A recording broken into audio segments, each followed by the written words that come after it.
Ethics में leadership, selflessness और करेज का अद्भुत एग्जाम्पल। नहीं, अक्षय कुमार नहीं, जसवंत सिंह गिल यानी कैप्सूल गिल।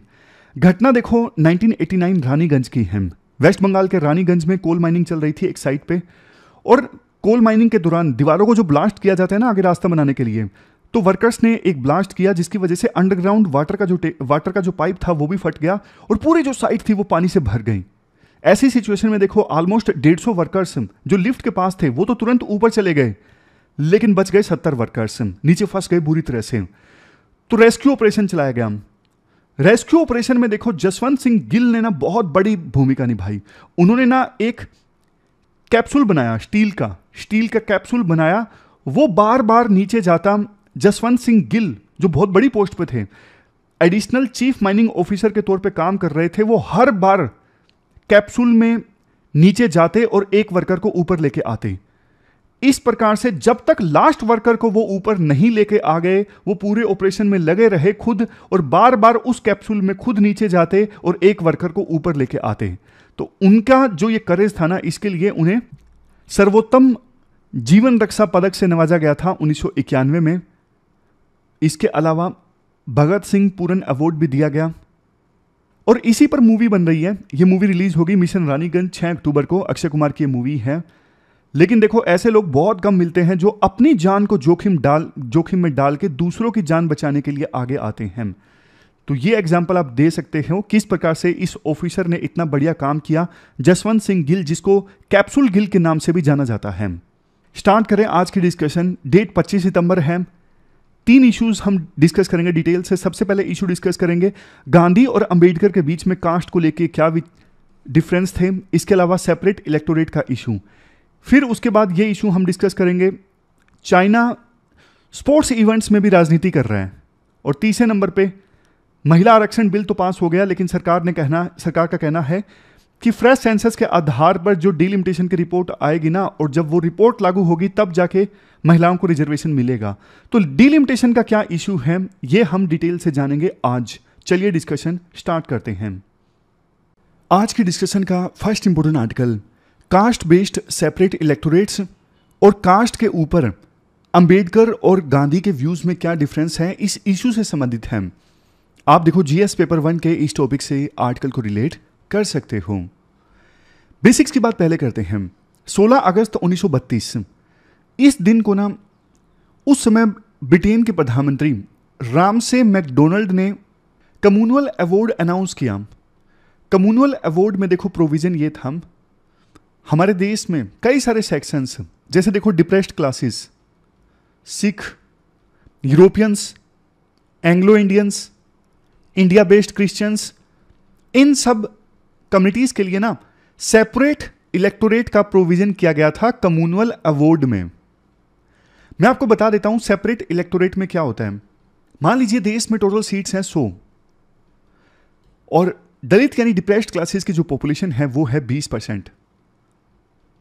तो सेपरेट इलेक्टोरेट में ये होगा 100 में से 20 सीट्स पर दलित कैंडिडेट चुने जाएंगे, लेकिन उन दलित कैंडिडेट्स को चुनने के लिए ना सिर्फ दलित वोटर्स ही वोट देंगे। बाकी कम्युनिटीज के लोग वोट नहीं दे सकते उन दलित कैंडिडेट्स को चूज करने के लिए, उनका चुनाव करने के लिए। जिन सीट्स पर दलित कैंडिडेट्स को चुना जाना है ना, वहां पे सिर्फ और सिर्फ वोट दिया जाएगा दलित वोटर्स के द्वारा, और दूसरी जो कम्युनिटीज के वोटर्स हैं वो वोट नहीं दे सकते दलित कैंडिडेट्स के चुनाव में। अब समझ गए क्या होता है सेपरेट इलेक्टोरेट में। तो ये अनाउंस किया गया था कम्युनल अवार्ड ब्रिटेन के उस समय के प्रधानमंत्री के द्वारा 16 अगस्त 1932 को। लेकिन ना गांधी ने इसका विरोध किया। गांधी ने कम्युनल अवार्ड का विरोध किया, और विरोध करने का गांधी का ना एक जबरदस्त तरीका था। क्या? फास्ट रखो। गांधी जी को अगर किसी चीज पे कुछ पश्चाताप करना होता, फास्ट रखो, कुछ मत खाओ। उस समय देखो जैसे वायलेंस हो गया हिंदू मुस्लिम्स के बीच में, चोरा चोरी की घटना हो गई, गांधी जी ने क्या किया? फास्ट रखा। गांधी जी को अगर प्रेशर डालना होता ब्रिटिशर्स के ऊपर, गांधी जी क्या करते? फास्ट रखते। जैसे 1930 में 21 दिनों तक गांधी जी ने फास्ट रखा। सोल टैक्स के खिलाफ वो विरोध कर रहे थे और 21 दिन तक कुछ भी नहीं खाया। तो ये गांधी जी का बहुत बड़ा हथियार था। तो कम्युनल अवार्ड के अगेंस्ट भी ना उन्होंने फास्ट रखना स्टार्ट कर दिया। गांधी जी को लगता था ये कम्युनल अवार्ड खराब है। क्यों खराब है? अंबेडकर तो कहते थे बिल्कुल सही है, इससे दलित्स को रिप्रेजेंटेशन मिलेगा। अंबेडकर का जहां एक तरफ यह कहना था कि देखो सदियों से डिप्रेस्ड क्लासेस पर ऑपरेशन होता आया है, उसको ठीक करने के लिए आपको पॉलिटिकल पावर देनी होगी डिप्रेस्ड क्लासेस को। गांधी जी कहते थे मैं इस बात से सहमत हूं कि दलित को एम्पावर करना जरूरी है, वो हरिजन हैं, हरि के बच्चे हैं, लेकिन देखो ये जो तरीका है ना सेपरेट इलेक्टोरेट देना, ये तरीका गलत है। इससे सही मायने में डिप्रेस्ड क्लासेस का उत्थान नहीं होगा, वो अलग थलग पड़ जाएंगे समाज में, बिल्कुल आइसोलेट हो जाएंगे। और इसके अलावा गांधी का यह मानना था सेपरेट इलेक्टोरेट एक प्रकार से ना ब्रिटिशर्स की कोशिश है। ब्रिटिशर्स की कोशिश है हिंदू समाज को डिवाइड करने की। पहले भी ब्रिटिशर्स हिंदू मुस्लिम को डिवाइड कर चुके हैं, अब वो हिंदुओं को तोड़ना चाहते हैं ताकि वो लंबे समय तक राज कर सकें, रूल कर सकें। लेकिन इसके विरोध में अंबेडकर ये कहते हैं गांधी जी आपके खुद के व्यूज कास्ट के ऊपर पहले बहुत ऑर्थोडॉक्स थे। आप तो मना करते थे कि अलग अलग कास्ट के लोगों को आपस में खाना नहीं खाना चाहिए, इंटरमैरिज नहीं करनी चाहिए। पहले तो आपके व्यूज इस प्रकार से थे, लेकिन बाद में जब आप बड़े लीडर बन गए तब जाके आपने कास्ट के ऊपर अपने व्यूज जो हैं वो चेंज किए। अर्ली 1930s में ना गांधी जी ने अनटचेबिलिटी के अगेंस्ट जोर शोर से आवाज उठाई, पूरे देश में यात्राएं की अनटचेबिलिटी के अगेंस्ट। लेकिन अप्रोच में डिफरेंस था। जहां देखो गांधी ये कहते थे कि कास्ट को खत्म मत करो, अनटचेबिलिटी को खत्म करो। गांधी जी कहते थे कास्ट तो भगवान की देन है, भगवान की देन है, और ये एक प्रकार से डिवीजन ऑफ लेबर है। मतलब बस इंसान एक समाज में अलग अलग तरह के काम करते हैं और इसी पर कास्ट आधारित है। लेबर को डिवाइड करती है कास्ट, बस, इससे ज्यादा और कुछ नहीं। लेकिन दूसरी तरफ अंबेडकर ये कहते थे अरे ये भगवान की देन नहीं है, ये इंसान की देन है कास्ट। और गांधी जी जो बोलते हैं ना कि रिफॉर्म लेके आओ, अनटचेबिलिटी को खत्म करो, रिफॉर्म नहीं आने का, सदियों से ऐसा ही चला आ रहा है, तो आप कास्ट सिस्टम को समाप्त कर दो। अंबेडकर ये बोलते थे जिन शास्त्रों पर कास्ट आधारित है ना, उन शास्त्रों को रिजेक्ट कर दो। अंबेडकर की जो अप्रोच थी वो रिलेटिवली रेडिकल थी। उनका मानना था कि रिफॉर्म ऐसे नहीं लाए जा सकते, इसलिए आप रिजेक्ट कर दो पूरी तरह से। कास्टलेस सोसाइटी का आप निर्माण करो, ऐसे समाज का निर्माण करो जिसमें कोई कास्ट हो ही ना। यह क्वेश्चन यूपीएससी के द्वारा पूछा जा सकता है। अभी तक देखो यूपीएससी गांधी और अंबेडकर के बीच में डिफरेंस पूछ चुकी है, अंबेडकर और नेहरू के बीच में पूछ चुकी है, गांधी एंड रविंद्रनाथ टैगोर के बीच में पूछ चुकी है। तो लीडर्स के बीच में कंपैरिजन करवाना यह यूपीएससी की हॉबी है। इसके बाद टॉपिक को कंप्लीट करें तो 16 अगस्त को ब्रिटेन के प्रधानमंत्री ने कम्युनल अवार्ड अनाउंस कर दिया ना, उसके विरोध में गांधी जी ने क्या किया, व्रत रख लिया, फास्ट, कई दिनों तक, आमरण अनशन, फास्ट अनटू डेथ। तो अंबेडकर एक बहुत बड़े डायलेमा में आ गए थे। अब देखो वैसे उन्होंने कम्युनल अवार्ड का समर्थन किया था, उनको लगता था कि इससे पॉलिटिकल पावर मिलेगी डिप्रेस्ड क्लासेस को, उनका एम्पावरमेंट होगा। लेकिन दूसरी तरफ अगर वो गांधी जी को नहीं रोकते हैं, गांधी जी का ये fast unto death, Gandhi ji को कुछ हो जाता है, तो अंबेडकर को ये डर था कि जो दलित मूवमेंट है वो प्रभावित होगी, पूरे वर्ल्ड में मुझे भी कुछ कहा जाएगा कि मेरी वजह से मैं माना नहीं और मेरी वजह से गांधी जी की डेथ हो गई। तो ये उनको डर था। तो इसी डर की वजह से ना पूना पैक्ट साइन हुआ था। इस पैक्ट पर गांधी जी की तरफ से मदन मोहन मालवीय ने साइन किया और डिप्रेस्ड क्लासेस की तरफ से साइन किया गया अंबेडकर के द्वारा। पूना पैक्ट में यह डिसाइड हुआ कि सेपरेट इलेक्टोरेट के बजाय जॉइंट इलेक्टोरेट होंगे, जैसा आज के समय में होता है। यह डिसाइड हुआ कि कुछ सीट्स जो हैं वो डिप्रेस्ड क्लासेस के लिए रिजर्व्ड होंगी। इसके साथ साथ रिजर्व्ड सीट्स की संख्या को इंक्रीज किया जाएगा, बट सेपरेट इलेक्टोरेट नहीं होंगे। जो रिजर्व सीट्स होंगी ना दलितों के लिए, वहां पे सब मिलके उन कैंडिडेट्स को वोट देंगे, ना कि सिर्फ दलित को वोट देंगे। जॉइंट इलेक्टोरेट होंगे। जॉइंट इलेक्टोरेट मतलब सभी कम्युनिटीज के जो वोटर्स हैं वो मिल के इवन रिजर्व्ड सीट्स पर भी दलित कैंडिडेट्स को चुनाव करेंगे। डिफरेंस आप समझ गए ना, ज्वाइंट इलेक्टोरेट और सेपरेट इलेक्टोरेट के बीच में। ज्वाइंट इलेक्टोरेट में सभी कम्युनिटीज के लोग वोट देते हैं और सेपरेट इलेक्टोरेट में सिर्फ पर्टिकुलर कम्युनिटी के वोट देते हैं, जैसे सिख को वोट देंगे, दलित सिर्फ दलित को वोट देंगे, इस प्रकार से। इस इशू पे गांधी जी ने जो आमरण अनशन किया था ना, इवन रविंद्रनाथ टैगोर ने उस समय बोला था कि अपनी कीमती लाइफ को सेक्रीफाइस करना देश की यूनिटी के लिए, देश की इंटीग्रिटी के लिए वर्थ है। मतलब गांधी जी के आमरण अनशन की तारीफ की थी रविंद्रनाथ टैगोर ने कि यूनिटी बचाने के लिए अगर गांधी जी ऐसा कर रहे हैं तो वो बिल्कुल सही है। तो सही मायने में ना अंबेडकर के पास में कोई ऑप्शन बचा नहीं था। उनके ऊपर चारों तरफ से प्रेशर आ रहा था कि गांधी जी को कुछ हो गया तो दिक्कत हो जाएगी। इस वजह से उन्होंने ये पैक्ट साइन किया। हालांकि बाद में वो अफसोस भी जताते हैं। अंबेडकर पूना पैक्ट की आउटकम से बाद में कभी सेटिस्फाई नहीं हुए। उन्होंने लिखा भी कि अनटचेबल्स के साथ काफ़ी बुरा किया कांग्रेस ने और गांधी ने। अंबेडकर ने बाद में विरोध किया था ज्वाइंट इलेक्टोरेट का। वो कहते हैं कि इस ज्वाइंट इलेक्टोरेट वाले सिस्टम में ना जो डिप्रेस्ड क्लासेस के लोग चुने जाते हैं ना, वो सिर्फ नाम के लिए होते हैं, असली जो पावर है वो हिंदूज के पास में है, ऐसा अंबेडकर का कहना था। तो ये पूरा इशू हमने समझा अंबेडकर और गांधी के बीच डिबेट से संबंधित। क्वेश्चन भी देख लीजिए। पूना पैक्ट से संबंधित क्वेश्चन यूपीएससी ने 1997 में पूछा था। हालांकि और भी क्वेश्चंस पूना पैक्ट से संबंधित आपको मिलेंगे, वो पेयर की फॉर्म में मिलेंगे। जैसे पहला option first round table conference से संबंधित है, फिर दूसरा पूना पैक्ट से संबंधित ऑप्शन है। इस प्रकार से मिक्स क्वेश्चंस भी आपको मिलेंगे जहां पे पूना पैक्ट का जिक्र है। तो इस क्वेश्चन का आंसर आप दीजिए। आज के डिस्कशन में इसका जो आंसर है लास्ट में मैं आपको देता हूं। मीनवाइल आप कमेंट बॉक्स में लिखिए, पता लग जाएगा कि आपका आंसर सही है या गलत है। और देखो, गांधी से संबंधित ना मेंस के क्वेश्चन यूपीएससी बहुत पूछती है। जैसे पहले भी मैंने आपको बताया, जैसे गांधी के थॉट्स आज के समय में कितने रेलेवेंट हैं, आप बताइए गांधी के थॉट्स की सिग्निफिकेंस क्या है आज के समय में।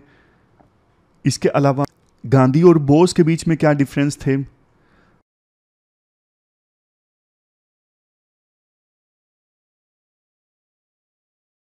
सिंपल क्वेश्चन का आंसर देना है।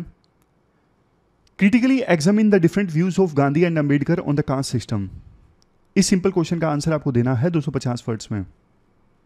इसके बाद नेक्स्ट आर्टिकल चाइना की ओछी करतूत से संबंधित है।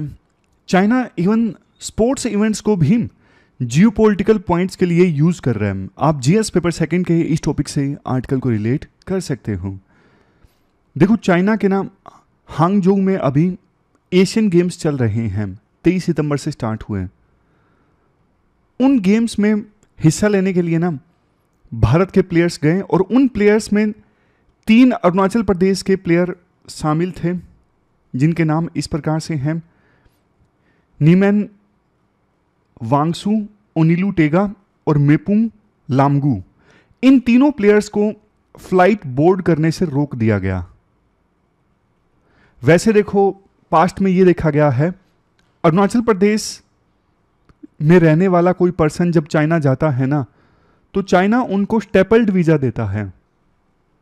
वो इसलिए चाइना क्लेम करता है कि अरुणाचल प्रदेश हमारे देश का हिस्सा है, तो वहां के नागरिक, मतलब अरुणाचल प्रदेश में रहने वाले लोग अगर चाइना में आते हैं तो उन्हें वीजा की जरूरत है ही नहीं। तो इस वजह से चाइना सिर्फ एक पेपर को स्टेपल करके दे देता है कि आपको वीजा की जरूरत नहीं है, आप चाइना में आ सकते हो। वैसे ही स्टैंप वगैरह नहीं लगाता चाइना। और इंडिया बार बार चाइना की इन नीतियों का विरोध करता है। अब देखो, इंडिया से जिन प्लेयर्स को चाइना में एशियन गेम्स में पार्टिसिपेट करने के लिए जाना था ना, उन सबको ऑनलाइन क्रेडेंशियल्स मिल गए। क्रेडेंशियल्स मतलब ऑनलाइन कार्ड मिल गया जो वो डाउनलोड कर सकते थे, और वही कार्ड उनके लिए वीजा था गेम्स में पार्टिसिपेट करने के लिए। बट जो ये 3 प्लेयर्स हैं ना अरुणाचल प्रदेश के, इनके क्रेडेंशियल से इनका डॉक्यूमेंट डाउनलोड नहीं हो रहा था। लेकिन ये पहुंच गए एयरपोर्ट पर कि शायद कोई तकनीकी खराबी होगी, लेकिन इनको फ्लाइट बोर्ड करने से मना कर दिया गया। नहीं, आप फ्लाइट नहीं बोर्ड कर सकते, आपके पास में जो ऑनलाइन क्रेडेंशियल्स बाकी प्लेयर्स के पास हैं, आपके पास वो नहीं है। इवन देखो, जुलाई में भी यही 3 वुसू प्लेयर्स चाइना में जाना चाहते थे वर्ल्ड यूनिवर्सिटी गेम्स में हिस्सा लेने के लिए, जो ऑर्गेनाइज हो रहे थे चाइना के चैंगडू में। उस समय इन तीनों प्लेयर्स को स्टेपल्ड वीज़ा दिया गया था। बट अभी जो इनको रोका गया है ना फ्लाइट बोर्ड करने से, ये तो सच्चे में बदले की भावना से किया हुआ काम लगता है कि स्पेशल एयरलाइंस को बोलना कि आप इनको अलाउ नहीं कर सकते आने के लिए। मिनिस्ट्री ऑफ एक्सटर्नल अफेयर्स ने भी एक स्टेटमेंट जारी करके बोला है कि इन 3 प्लेयर्स को चाइना की सरकार की तरफ से फ्लाइट बोर्ड ना करने देना, मतलब चाइना की सरकार ने एयरलाइंस को आदेश दिया, जो अपने आप में काफ़ी रेयर है कि, तो ये टारगेटेड एंड प्री मीडिएटेड है मिनिस्ट्री ऑफ एक्सटर्नल अफेयर के अकॉर्डिंग। इसके बाद राइटर बोलते हैं चाइना देखो बार बार खेलों का इस्तेमाल करता है, स्पोर्ट्स इवेंट्स का इस्तेमाल करता है अपने जियो पॉलिटिक्स गेन के लिए। जैसे देखो एक पीपल लिबरेशन आर्मी कमांडर है जो गलवान वैली क्लैश में शामिल था, उसको टॉर्च थमाई गई, जो ये आप देख सकते हो। विंटर ओलंपिक गेम्स के लिए जो टॉर्च बियरर थे ना, जिन लोगों ने टॉर्च संभाली, उनमें से एक था ये पीपल लिबरेशन आर्मी का कमांडर। अभी ओलंपिक काउंसिल ऑफ एशिया के एक्टिंग प्रेसिडेंट है रणधीर सिंह। इन्होंने चाइना के राष्ट्रपति शी जिनपिंग से मुलाकात भी की थी, बट इन्होंने बोला कि सिर्फ हम ये इशू डिस्कस कर रहे हैं, अदरवाइज इस मैटर को इन्होंने जोर शोर से नहीं उठाया। तो चाइना के जो करतूत है ना, इससे देखो पता लगता है कि अभी ना रिश्ते इतने जल्दी स्टेबल नहीं होंगे। प्रॉपर चैनल ऑफ कम्युनिकेशन ही नहीं है, मतलब दोनों देशों की सरकार के बीच में चैनल्स होने चाहिए कम्युनिकेशन के, कि ये इशू आया तुरंत की तुरंत बात हो जाती और इनको फ्लाइट बोर्ड करने दिया जाता। लेकिन नहीं, आपस में अभी प्रॉपर चैनल्स नहीं है कम्युनिकेशन करने के लिए, और डिस्ट्रस्ट काफ़ी ज़्यादा है रिश्तों में। चाइना कहता है कि सब कुछ नॉर्मल है, इंडिया ट्रेड इंक्रीज करे चाइना के साथ। इंडिया कहता है कि नहीं भाई, पहले आप बॉर्डर पे सिचुएशन ठीक करो, बॉर्डर एरियाज में आप जो एग्रेशन दिखा रहे हो उसे कम करो, LAC यानी लाइन ऑफ एक्चुअल कंट्रोल पे आप स्टेबिलिटी लेके आओ, तब जाके हम बाकी क्षेत्रों में, बाकी डोमेन्स में रिश्ते इंप्रूव करने के बारे में सोचेंगे। तो ये पूरा आर्टिकल हमने डिस्कस किया, चलते हैं आगे। इसके बाद नेक्स्ट आर्टिकल डिलिमिटेशन से संबंधित है। आप जीएस पेपर सेकंड के इस टॉपिक से आर्टिकल को रिलेट कर सकते हो। कंटेक्स्ट आपको पता है 128वां अमेंडमेंट बिल पास हो चुका है, महिलाओं को 33% रिजर्वेशन मिल गया है लोकसभा में और स्टेट लेजिस्लेटिव असेंबलीज में। लेकिन ये तुरंत लागू नहीं हुआ। लागू कब होगा? लागू होगा फ्रेश सेंसस के आधार पर जब डिलिमिटेशन की रिपोर्ट आएगी ना, और वो रिपोर्ट जिस इलेक्शन में लागू होगी तब से महिलाओं को 33% आरक्षण मिल जाएगा। तो ना यहाँ पे बहुत से स्टूडेंट्स डिलिमिटेशन के कंसेप्ट में कंफ्यूज हो रहे थे, और आज उस पर आर्टिकल आ भी गया, और पहले भी हमने ये इशू काफ़ी बढ़िया ढंग से डिस्कस किया है। डिलिमिटेशन क्यों होता है, क्या होता है डिलिमिटेशन में, क्यों 1971 के सेंसस के आधार पर सीट्स जो थी वो फ्रीज कर दी गई, और क्यों इसके लिए संविधान को अमेंड किया गया, सारे एस्पेक्ट्स हम डिस्कस करेंगे बेसिक्स के साथ। डिलिमिटेशन का क्या मतलब है? मान लीजिए जम्मू एंड कश्मीर में ये 3 कंस्टिट्यूएंसीज हैं, A, B और ये है C। तो डिलिमिटेशन में क्या होता है, कंस्टिट्यूएंसीज को, चाहे वो लोकसभा की कंस्टिट्यूएंसी हो या फिर स्टेट असेंबली की, कंस्टिट्यूएंसीज को ना रीड्रा किया जाता है। जैसे A का कुछ एरिया B को दे दिया, B का C को दे दिया, ये सब होता है डिलिमिटेशन में। इवन कंस्टिट्यूएंसीज की संख्या को इंक्रीज करना भी डिलिमिटेशन में आता है, हालांकि अभी फ्रीज लगा हुआ है। अब आपके मन में आया होगा आवश्यकता क्या है, मतलब कंस्टिट्यूएंसीज को रीड्रा किया क्यों जाता है? देखो ना, over the period of time population जो है ना किसी कंस्टिट्यूएंसी की, वो घटती बढ़ती रहती है as comparison to other constituencies. मतलब एज सच तो हमारा देश जो है, आपको पता है पॉपुलेशन बढ़ रही है, घटने का मतलब रिलेटिवली घटना। जैसे हो सकता है कि 10-20 सालों में ये हो गया हो कि ए कंस्टिट्यूएंसी की जो पॉपुलेशन है वो तो ज़्यादा नहीं बढ़ी, 5 लाख ही रह गई, बी की बढ़ के दुगनी हो गई, 10 लाख हो गई। तो ये बैलेंस नहीं बिगड़ना चाहिए ना। अब ए कंस्टिट्यूएंसी में सिर्फ 5 लाख लोग और बी कंस्टिट्यूएंसी में 10 लाख लोग, तो विभिन्न कंस्टिट्यूएंसीज में पॉपुलेशन के रिस्पेक्ट में एक बैलेंस होना चाहिए। हर एक कंस्टिट्यूएंसी में ऑलमोस्ट इक्वल पॉपुलेशन होनी चाहिए। इस पूरे कंसेप्ट को मैं एक सिंपल एग्जाम्पल की सहायता से समझाता हूँ। एग्जाम्पल से समझाने में बहुत मज़ा आता है और समझने में भी मज़ा आता है। 1 वोट 1 वैल्यू क्या कंसेप्ट है? देखो मान लीजिए 2023 में ये जो 4 कॉन्स्टिट्यूएंसीज है ना, A, B, C, D, चारों की पॉपुलेशन है 10,000, A की भी, B की भी, C की भी, D भी की। A में भी 10,000 लोग, एक रिप्रेजेंटेटिव को चुन रहे हैं बी में भी और सी में भी और डी में भी। लेकिन देखो 5 साल बाद क्या हुआ, 2028 में ए की पॉपुलेशन बढ़ के हो गई 15,000, बी की 10,000, सी की 10,000, डी की 10,000। लेकिन यहां पे ना आपने देखा होगा एक कॉन्स्टिट्यूएंसी की पॉपुलेशन 15,000 हो गई, तो ये जो कंसेप्ट है ना 1 वोट 1 वैल्यू, ये गड़बड़ा गया। पहले हर एक कॉन्स्टिट्यूएंसी में 10,000 लोग मिलके एक रिप्रेजेंटेटिव को चुन रहे थे, बट अब 5 साल बाद 2028 में 15,000 ए में एक पर्सन को चुन रहे हैं, बाकी 3 कॉन्स्टिट्यूएंसीज में 10,000 लोग। तो हर एक पर्सन की वोट की वैल्यू सेम नहीं है। ऐसी सिचुएशन में हो गया एक कॉन्स्टिट्यूएंसी का 1.5 vote equal to 1 vote of बाकी 3 कॉन्स्टिट्यूएंसीज के, क्योंकि यहां पे 15,000 लोग मिलके एक रिप्रेजेंटेटिव को चुन रहे हैं, यहां पे 10,000 लोग मिलके।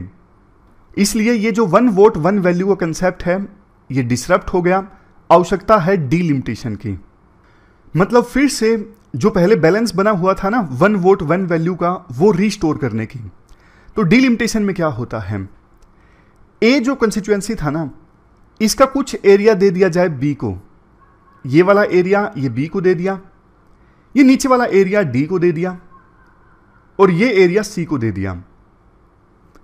अब देखो इसका फायदा ये होगा बी डी सी यहां पे 1000 लोग रहते थे, ये एरिया जो बी को दिया गया है यहां पे 1000 लोग रहते थे, ये एरिया डी को दिया गया है यहां पे भी 1000 लोग रहते थे, और ये एरिया जो नीचे सी को दिया गया है यहां पे भी 1000 लोग रहते थे। तो बाउंड्रीज को रीड्रा कर दिया गया और थोड़ा थोड़ा एरिया बी डी और सी को दे दिया गया। तो रीड्रा करने के बाद ये जो रीड्रा करने की प्रक्रिया है ना बाउंड्रीज को, इसी को ही कहा जाता है डीलिमिटेशन, ताकि 1 वोट 1 वैल्यू का कंसेप्ट रिस्टोर किया जा सके। तो बाउंड्रीज को रीड्रा करने के बाद बी कॉन्स्टिट्यूएंसी में पॉपुलेशन हो गई 11,000, क्योंकि 10,000 तो पहले ही से ही थी, और ये एरिया मिल गया ए से, तो 1000 पॉपुलेशन इंक्रीज हो गई 11,000। उसी प्रकार से डी को ये वाला एरिया मिल गया, पॉपुलेशन 1000 बढ़ गई, टोटल पॉपुलेशन हो गई 11,000। और इसी प्रकार से सी को भी ये एरिया मिल गया, टोटल पॉपुलेशन 1000 बढ़ गई, अब हो गई 11,000। और ए की पॉपुलेशन में से 3,000 पॉपुलेशन माइनस हो गई, अब रह गई 12,000। अब बोलोगे सर अभी भी इक्वल तो नहीं हुई। अरे यार बिल्कुल इक्वल नहीं होती, मतलब ऑलमोस्ट इक्वल करने की कोशिश करते हैं डीलिमिटेशन में। यूं मत सोचिएगा कि एग्जैक्टली इक्वल होगी, बिल्कुल स्पेसिफिकली नहीं, ऐसा नहीं होता। ऑलमोस्ट सेम करने की कोशिश की जाती है।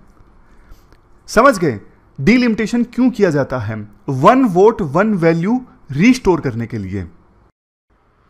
आपके मन में वैसे एक क्वेश्चन ये भी आया होगा कि सर एक बात बताओ, सिर्फ एक स्टेट के अंदर, जैसे हरियाणा में 10 लोकसभा की सीट्स हैं, पंजाब में 13 हैं, दिल्ली में 7 हैं, तो क्या सिर्फ एक स्टेट के अंदर जो कंस्टिट्यूएंसीज हैं उनके बीच में पॉपुलेशन ऑलमोस्ट सेम होनी चाहिए, या फिर दिल्ली की कंस्टिट्यूएंसी और दूसरी तरफ नागपुर है, महाराष्ट्र की कंस्टिट्यूएंसी है, या फिर कर्नाटक तमिलनाडु की कंस्टिट्यूएंसीज हैं, उनमें भी पॉपुलेशन सेम होनी चाहिए क्या? देखो इसका आंसर ये है कायदे से होनी तो चाहिए, लेकिन इस पर ना फ्रीज लगा हुआ है। फ्रीज क्यों लगा हुआ है मैं आपको बताता हूं। देखो क्या हुआ है पिछले 50 सालों में, साउथ इंडिया में तो पॉपुलेशन ज्यादा नहीं बढ़ी है, नॉर्थ इंडिया की पॉपुलेशन ज्यादा बढ़ी है। अगर हर एक सेंसस के बाद हम ये बैलेंस स्टैब्लिश करना स्टार्ट कर देते ना कि लोकसभा की कंस्टिट्यूएंसी में जितनी पॉपुलेशन तमिलनाडु में है उतनी ही दिल्ली में होनी चाहिए, या फिर यूपी बिहार की किसी कंस्टिट्यूएंसी में होनी चाहिए, इसका नतीजा तो ये निकलता यूपी बिहार में तो कंस्टिट्यूएंसीज ज्यादा हो जाती और साउथ इंडिया में कम हो जाती।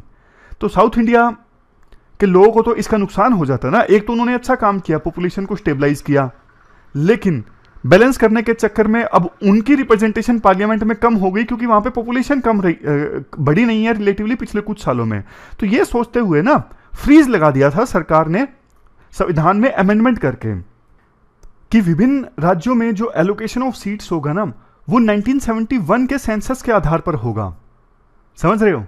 बाद में बोला गया था कि 2001 के सेंसस के बाद एलोकेशन ऑफ सीट्स जो है वो चेंज की जा सकती हैं, लेकिन 2002 में फिर से अमेंडमेंट आ गया। 84th अमेंडमेंट, और फिर से बोल दिया गया कि 2026 के बाद जो फर्स्ट सेंसस कंडक्ट होगा ना, 2031 में होगा, तो उसके आधार पर एलोकेशन ऑफ सीट्स को चेंज किया जा सकता है। तो एलोकेशन ऑफ सीट्स को चेंज किया जाता है ना 2031 के सेंसस के आधार पर, तो फिर साउथ इंडिया वाले जो स्टेट्स हैं ना, वो नाराज होंगे, प्रोटेस्ट करेंगे कि भैया हमने तो पॉपुलेशन को स्टेबलाइज करने में अच्छा काम किया है। हालांकि अब नॉर्थ इंडिया में भी धीरे धीरे पॉपुलेशन स्टेबलाइज हो रही है, लेकिन इसकी सजा हमें मिल रही है, हमारे को सीट्स कम मिलेंगी पार्लियामेंट में रिप्रेजेंटेशन के तौर पर। तो ये देखने वाली बात होगी कि सरकार इस पर आगे बढ़ेगी या फिर हमेशा जो एक्सटेंड कर देती है कि 1971 के सेंसस के आधार पर ही एलोकेशन ऑफ सीट्स होगा, उसको और ज्यादा फर्दर एक्सटेंड कर दिया जाएगा। ये अब देखेंगे हम आने वाले कुछ सालों में। लेकिन फिर से बैक टू बेसिक्स आते हैं, ये भी बेसिक ही था वैसे। देखो, संविधान का आर्टिकल 82 कहता है हर एक सेंसस के बाद एक डिलिमिटेशन एक्ट आएगा। आए भी हैं, 52 में आया, 62 में आया, 72 में आया, 2002 में आया।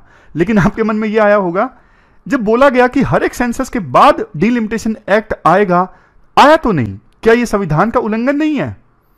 देखो, इसे नलीफाई करने के लिए अमेंडमेंट्स भी तो आई है ना, कॉन्स्टिट्यूशनल अमेंडमेंट्स। जैसे 1976 में 42nd कॉन्स्टिट्यूशनल अमेंडमेंट आई थी, डिलिमिटेशन प्रोसेस को फ्रीज कर दिया गया था 2001 आते आते। उसके बाद 2002 में फिर से कॉन्स्टिट्यूशनल अमेंडमेंट आई, 84th कॉन्स्टिट्यूशनल अमेंडमेंट। इस वजह से, इन दोनों कॉन्स्टिट्यूशनल अमेंडमेंट्स की वजह से हर एक सेंसस के बाद डिलिमिटेशन एक्ट जो है वो नहीं आ सका। इसके बाद देखो, एक इंपॉर्टेंट क्वेश्चन ये खड़ा हो जाता है, ये डिलिमिटेशन वाला काम तो देखो बहुत ज्यादा इंपॉर्टेंट है, करता कौन है ये इतना ज्यादा इंपॉर्टेंट काम? क्योंकि देखो, कंस्टिट्यूएंसीज को रीड्रा करना, हमारे डेमोक्रेसी में इलेक्टोरल प्रोसेस की कितनी ज्यादा इंपॉर्टेंस है वो आपको भी पता है। तो डिलिमिटेशन कमीशन अगर बायस्ड हो मान लीजिए, तो वो तो कंस्टिट्यूएंसीज को इस प्रकार से रीड्रा कर देगा ना, किसी एक पॉलिटिकल पार्टी को फायदा हो जाएगा। इसलिए डिलिमिटेशन कमीशन में कौन कौन होगा, किसके द्वारा गठित किया जाता है, ये बहुत इंपॉर्टेंट है। इसको अपॉइंट किया जाता है प्रेसिडेंट के द्वारा, और ये इलेक्शन कमीशन ऑफ इंडिया के साथ मिलकर काम करता है। डिलिमिटेशन कमीशन में सुप्रीम कोर्ट के रिटायर्ड जज होते हैं, चीफ इलेक्शन कमिश्नर होते हैं, और स्टेट इलेक्शन कमिश्नर के रिप्रेजेंटेटिव होते हैं। कमीशन का काम यह होता है पॉपुलेशन के हिसाब से विभिन्न कंस्टिट्यूएंसीज की बाउंड्रीज को और नंबर्स को डिटरमाइन करना। इसके अलावा यह भी आइडेंटिफाई करना कि कौन सी सीट्स रिजर्व रहेंगी शेड्यूल्ड कास्ट या फिर शेड्यूल्ड ट्राइब के लोगों के लिए। संविधान देखो ये भी बोलता है, डिलिमिटेशन कमीशन ने जो भी अपनी रिपोर्ट दी ना वो फाइनल होती है, उसको किसी भी कोर्ट में चैलेंज नहीं किया जा सकता। तो ये की हमने बेसिक्स की बात। अब देखो, प्रॉब्लम स्टेटमेंट ये है, 2002 में जो 84th कॉन्स्टिट्यूशनल अमेंडमेंट आया था ना, इसमें यह बोला गया था विभिन्न राज्यों में कितनी सीट्स हैं लोकसभा की वो फ्रीज रहेगा, उनमें कोई भी चेंज नहीं होगा।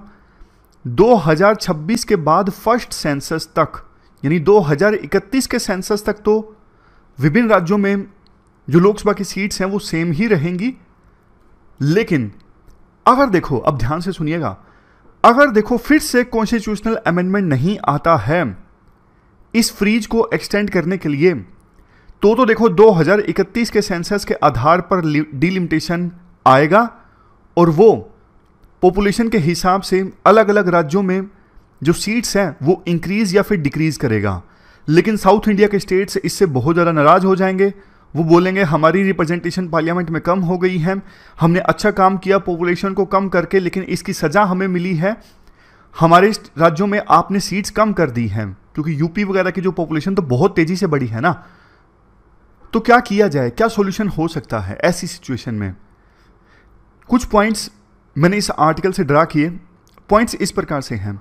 राइटर कहते हैं, सबसे पहले करंट सीट्स को प्रिजर्व करो। आप राज्यों को बोलो, खास करके साउथ इंडिया के स्टेट्स को, कि किसी भी राज्य की सीट कम नहीं होगी, आपकी सीट किसी भी सेंस में कम नहीं होगी, आपको डरने की आवश्यकता नहीं है। लेकिन वो बोलेंगे कि देखो दूसरे राज्यों की आपने इंक्रीज कर दी, हमारी सेम रही, तो एक प्रकार से हमारी सीट्स कम ही हो गई ना। ये भी एक पॉइंट है। दूसरा पॉइंट, फ्लेक्सिबिलिटी इन डिलिमिटेशन। कुछ राज्य, कुछ इलाके देखो ऐसे हैं जहां से रिप्रेजेंटेशन पार्लियामेंट में बहुत ज़्यादा कम है, फॉर एग्जांपल नॉर्थ ईस्ट। तो ऐसे रीजन को पार्लियामेंट में रिप्रेजेंटेशन देने के लिए इनको ज़्यादा सीट्स दी जा सकती हैं। Next point, recognising demographic divergence.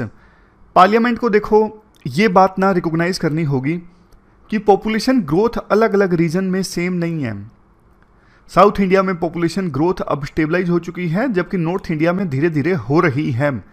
इस वजह से थोड़ा तो एलोकेशन ऑफ सीट्स में डिफरेंस आएगा, ये बात पार्लियामेंट को स्वीकार करनी चाहिए। मैं आपको यूएसए का एग्जांपल देता हूं।